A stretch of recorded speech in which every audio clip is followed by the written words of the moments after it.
సంగారెడ్డి జిల్లా సదాశివపేట శివార్లోని ఎంఆర్ఎఫ్ టైర్ల పరిశ్రమ ఎదుట సిఐటి ఆధ్వర్యంలో తాత్కాలిక కార్మికులు ధర్నా నిర్వహించారు.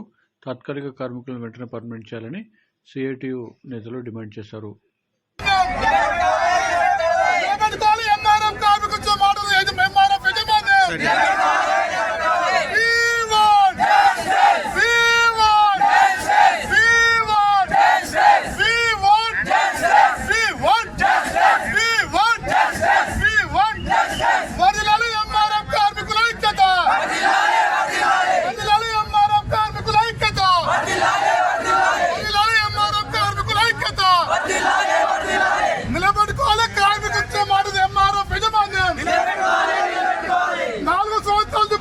కార్మికుల పర్మనెంట్ చేయాలి.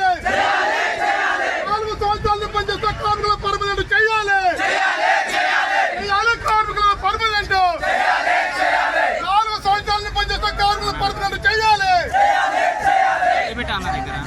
చూస్తా జరా నా దగ్గర లేదు, మాక్సిమం లేదు.